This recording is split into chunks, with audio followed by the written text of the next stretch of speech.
Hi dear students, welcome back. I hope all are fine and safe. In this video, we are going to discuss the second part of the story, A Gift of Chapels. Mrudu crept up to the window. Lily was sitting a little distance away, awkwardly holding her violin and bowstring, her elbows jutting out and her eyes glazed with concentration. In front of her, with most of his back to the window, was a bony figure of the music master. He had a mostly bald head, with a fringe of oil black hair falling around his ears and an old-fashioned tuft.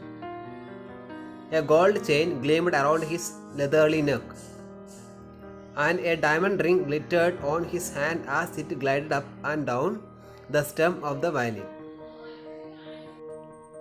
A large foot stuck out from beneath his gold-bordered waistcoat edge, and he was beating time on the floor with the scrawny big toe. He played a few notes. Lily stumbled behind him on her violin, which looked up quite helpless and unhappy in her hands. What a difference! The music master's notes seemed to float up and settle perfectly in the invisible tracks of the melody. It was like the wheels of a train, fitting smoothly into the rails and whizzing along, as Devi said. Mrudu stared at that huge beringed hand, moving effortlessly up the violin stem, making lovely music. Squawk! There was Lily derailing again. Amma! Came a wail from the gate. Amma! Oh! Devi sent that beggar away, cried his mother from the back veranda where she was chatting with Tabi.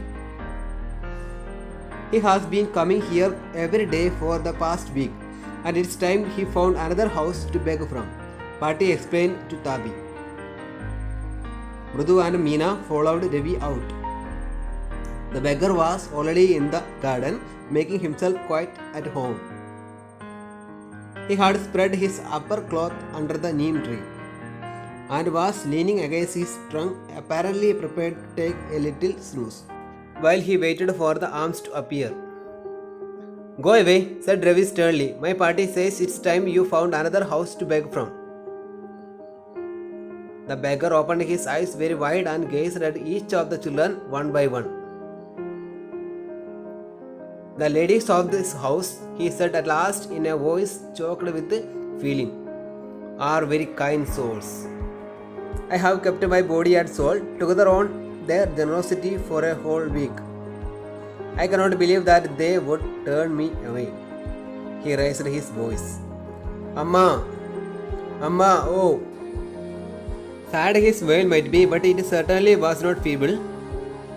It began in a deep, strong rumble somewhere in his withered belly, and came booming out of his mouth with its few remaining teeth stained brown with beetle chewing. Ravi, tell him there is nothing left in the kitchen, called Rukmani. And he has not come again, tell him that. She sounded fed up. Ravi didn't have to repeat it all to the beggar. What his mother said had been easy for them all to hear there under the neem tree. The beggar sat up and sighed. I will go, he said wearily. Only let me have a rest here under this tree. The sun is so hot. The tar has melted on the road. My feet are already blistered. He stretched out his feet to show large pink peeling blisters on the soles of his bare feet. I suppose he doesn't have the money to buy chapels, Mrudu whispered to Meena Ravi. Have you got an old pair in the house somewhere? I don't know, said Ravi. Mine are too small to fit his feet, or I would have given them to him. And his feet were larger than Mrudu's and Meena's. The beggar was shaking out his upper cloth and tightening his dhoti. He raised his eyes and looked fearfully at the road, gleaming in the afternoon heat. He needs something on his feet, Meena said, her big eyes filling. It is not fair. Shh, said Ravi. I am thinking about it, blubbering. It's not fair, it is not fair, it is not going to help. In 2 minutes, he will be frying his feet on the road. What he needs is a pair of chappals. So, where do we get them? Come, let's search the house. He pushed Mrudu and Meena into the house. Just as she stepped into the veranda, Mrudu's eyes fell on the old-looking chappals she had noticed when she arrived. Ravi, she whispered to him, whose are those? Ravi turned and glanced at the shabby-looking but sturdy old slippers. He beamed and nodded. These are just the right size, he said, picking them up. Mrudu and Meena followed him nervously back into the garden. Here, said Ravi to the beggar, dropping the slippers in front of old man, wear these and don't come back. The beggar stared at the slippers, hurriedly flung his towel over his shoulder, pushed his feet into them and left muttering a blessing to the children. In a minute, he had vanished around the corner of the street. A music master came out of the house and took an appropriate look at the three of them sitting quietly under the tree playing marbles. Then he searched for his chappals in the veranda where he had put them. Lally, he called after a few moments. She hurried up to him. Have you seen my chappals, my dear?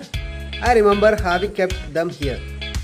Ravi, Madhu and Meena silently watched Lily and the music master search every corner of the veranda. He scurried around, looking over the railing and crouching near the flower pots to look between them. Brand new they were. I went all the way to Mount Road to buy them. He went on saying. They cost a whole month's fees, do you know? Soon Lily went in to tell her mother. Rukmani appeared looking harassed with the party following her. Where could they be? It's really quite upsetting to think someone might have stolen them. So many vendors come to the door, worried party. Rukmani caught sight of Ravi, Mrudu and Meena sitting under the tree. Have you children? She began, and then seeing they were curiously quiet, went on more slowly. Seen anyone lurking around the veranda?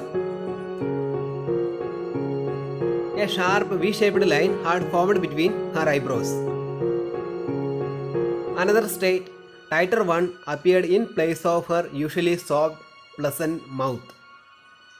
Rukmani was angry, thought Mrudu with a shiver. She wouldn't be so upset if she knew about the poor beggar with the sores on his feet, she tried to tell herself. Taking a deep breath, she cried, Rukmani, there was a beggar here, poor thing. He had such boils on his feet. So? Rukmani grimly turning to Ravi. You gave the music master's chappals to that old beggar who turns up here?